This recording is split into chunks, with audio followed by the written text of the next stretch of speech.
La parole est à Monsieur Jean-Marc Germain, rapporteur de la commission mixte paritaire.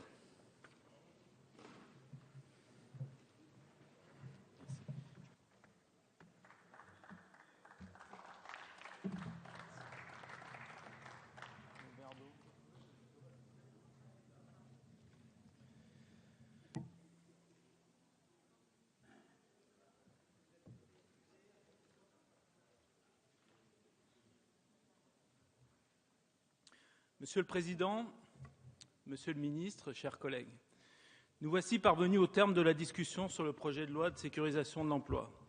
La commission mixte paritaire qui s'est réunie hier a adopté le texte final qui nous est aujourd'hui soumis. Au regard de l'ampleur du texte, peu de dispositions restaient finalement en discussion. Nous avons réintroduit les clauses de désignation qui avaient été supprimées par le Sénat et nous avons rétabli la nouvelle consultation sur les stratégies d'entreprise avec les améliorations qui avaient été introduites par le Sénat en commission. Ce projet de loi dont nous achevons l'examen est l'un des textes les plus importants du quinquennat à double titre. Il est important parce que la profonde réforme du marché du travail qu'il engage constitue, avec la réorientation de l'Europe vers la croissance, avec le pacte de compétitivité, l'un des 3 piliers de notre stratégie de redressement. Après les emplois jeunes et les contrats d'avenir, plusieurs engagements forts du programme présidentiel trouvent ainsi leur traduction dans le pays. Je pense d'abord à l'engagement numéro 35. Pour dissuader les licenciements boursiers, avait promis François Hollande, nous renchérirons le coût des licenciements collectifs. Engagement tenu. C'est l'article 13 du projet de loi qui réforme la procédure relative au plan de sauvegarde de l'emploi en ce sens, et l'article 14 qui crée une obligation de recherche d'un repreneur en cas de fermeture d'un site rentable. Je pense aussi à l'engagement numéro 24. Je lutterai contre la précarité qui frappe avant tout les jeunes, les femmes et les salariés les moins qualifiés, avait aussi dit François Hollande. À cette fin, ajoutait-il, j'augmenterai les cotisations chômage sur les entreprises qui abusent des emplois précaires et je mettrai en place la sécurisation des parcours professionnels. Engagement tenu. Ce sont les articles 1, 2 et 5 sur les droits portables à la santé, la formation et l'indemnisation du chômage, et les articles 3 et 10 sur la sécurisation des mobilités, les articles 7 et 8 qui favorisent les emplois en CDI et luttent contre les temps partiels subis. Je pense enfin à l'engagement numéro 55. Je permettrai, avait-il dit, la présence des salariés dans les conseils d'administration des grandes entreprises.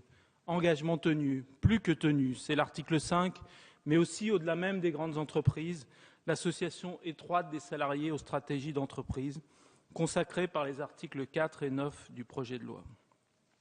Engagement tenu sur les objectifs, mais aussi sur la méthode. Oui, chers collègues, ce débat parlementaire était aussi important parce qu'il constituait en quelque sorte les travaux pratiques avant l'heure de la nouvelle articulation entre démocratie politique et démocratie sociale voulue par le président de la République. Cette nouvelle articulation se résume de la manière la plus simple, la négociation sociale précède et inspire les lois sociales. C'est cette nouvelle pratique de la démocratie sociale que le gouvernement, comme nous-mêmes parlementaires, avons suivi avant l'heure. C'est au fond un mouvement à 3 temps. Le premier, c'est celui du gouvernement qui fixe les objectifs. C'est la feuille de route de septembre 2012. Le second, c'est celui des partenaires sociaux, invités à négocier. Ils ont abouti à un accord signé par les organisations patronales et 3 organisations représentant 51,15% des salariés. Le troisième, c'est celui du Parlement. J'ai défendu en votre nom l'idée qu'il devait être aussi important que les premiers. La négociation inspire, mais ne remplace pas la loi. Jouer pleinement notre rôle de législateur était d'autant plus légitime que nous ne pouvions ignorer que ce texte n'avait pas recueilli l'accord de 2 centrales syndicales importantes, la CGT et Force ouvrière. Dès lors, c'est sur une voie étroite qu'il nous revenait d'avancer, celle de la loyauté vis-à-vis des signataires, mais aussi de l'écoute des non-signataires pour améliorer ce qui pouvait l'être.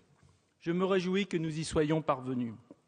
Je peux vous le dire aujourd'hui, la quasi-totalité des questions et des problèmes qui avaient été identifiés lors des auditions ont pu être réglés par la négociation sociale, par votre travail d'écriture de la loi, Monsieur le Ministre, et par le travail parlementaire.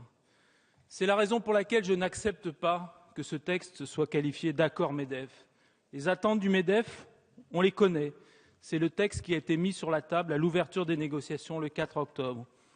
C'était le mirage de la flexibilité s'appuyant sur le théorème absurde que les licenciements d'aujourd'hui feraient les emplois de demain, le CDI de projet, la lettre de licenciement non motivée, le juge prié de mettre moins son nez dans les contentieux, des mobilités et le recul des droits sociaux sous la pression et la menace du licenciement. Rien de tout cela ne figure dans le texte que nous allons adopter dans quelques instants.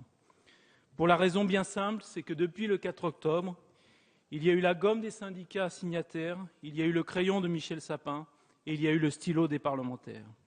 Et il y a aujourd'hui la loi qui va devenir la loi de la République. Une loi qui marque le retour de l'État dans la prévention des licenciements économiques et la lutte contre la flexibilité externe. Aujourd'hui, les PSE sont dans la main des employeurs. Demain, avec l'article 13, il faudra recueillir l'accord majoritaire des salariés ou celui de l'administration. Quel changement!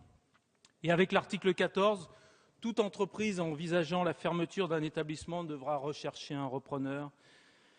Disposition qui sera bientôt complétée pour lui donner plus de force par une proposition de loi que prépare notre collègue François Brottes, complétant dans le Code du commerce les nouvelles dispositions du Code du travail.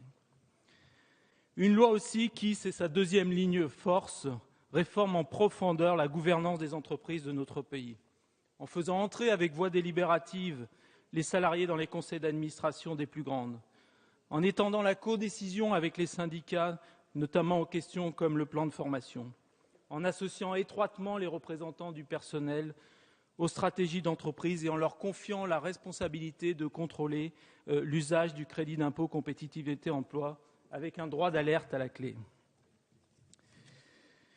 L'objectif est simple, anticiper, saisir à temps les opportunités, gérer les difficultés avant qu'il ne soit trop tard, privilégier les emplois sur le sol national. Une loi enfin, c'est le troisième axe, qui avance vers une sécurité sociale professionnelle. C'est la généralisation de la portabilité des complémentaires santé cofinancés par les employeurs, le compte personnel de formation permettant à chacun de progresser professionnellement et la négociation collective des mobilités professionnelles. Il nous fallait aller vers un modèle social où les droits acquis dans une entreprise puissent être conservés lorsqu'on en change. C'est ce que nous faisons. Voilà la colonne vertébrale de cette loi. Ce n'est pas de la flexibilité, ni même de la flexi-sécurité, mais de la sécurité. On rend plus difficile les licenciements secs, on favorise, quand il faut traverser des difficultés, le maintien dans l'emploi, on sécurise les parcours en accompagnant les mobilités internes comme externes, volontaires ou subies, en matière d'accès à la formation, à la santé et de retour à l'emploi. En Allemagne, quand on perd un salarié, on considère qu'on perd une compétence. En France, que l'on gagne de l'argent. C'est cela que nous changeons avec cette loi. On peut ou pas partager ces orientations. On peut ou pas partager le choix de soumettre les licenciements collectifs à un accord des salariés ou de l'administration. On peut ou pas partager le choix de vouloir la mutualisation des complémentaires santé. On peut ou pas considérer qu'il faut légiférer pour que les salariés et employeurs soient à armes égales dans les négociations collectives. On peut ou pas considérer qu'un pas obtenu par la négociation vaut parfois mieux que deux par la contrainte. Ce sont là des débats nobles que nous avons eus. Mais il est un devoir qui devrait s'imposer à tous les amoureux de la démocratie, le devoir de vérité. Dire que l'administration ne dispose que 21 jours pour homologuer un accord, alors qu'en réalité elle aura entre 80 et 141 jours, ce n'est pas servir le débat démocratique.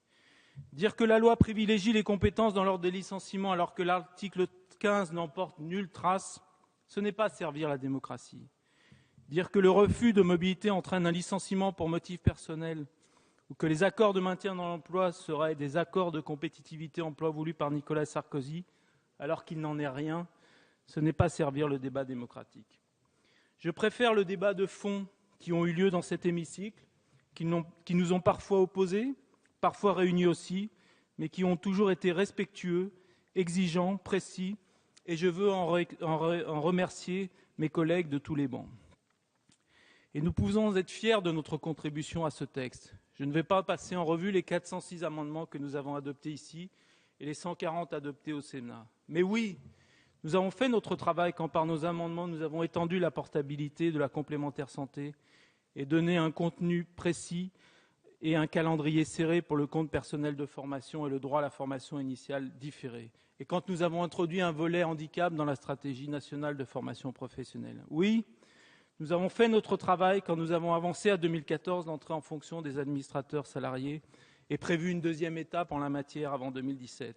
Quand nous avons encadré les mobilités pour protéger la vie personnelle, créé une obligation triennale de négociation pour la réduction de la proportion des emplois précaires dans les entreprises.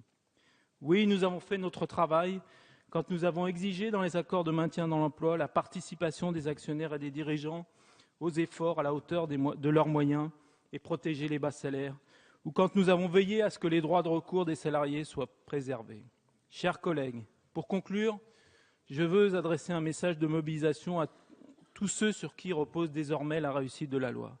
Je pense particulièrement à votre administration, Monsieur le ministre, et à son nouveau rôle sur les licenciements économiques, ou aux représentants des salariés qui devront se saisir à tous les niveaux, interprofessionnels, de branches ou d'entreprises, des pouvoirs très importants qui leur sont conférés pour sécuriser l'emploi. Mobilisation désormais essentielle pour que la loi de la République devienne la loi des résultats contre le chômage, dans la sécurisation des emplois et pour la performance des entreprises. Je vous remercie. Merci, monsieur le rapporteur.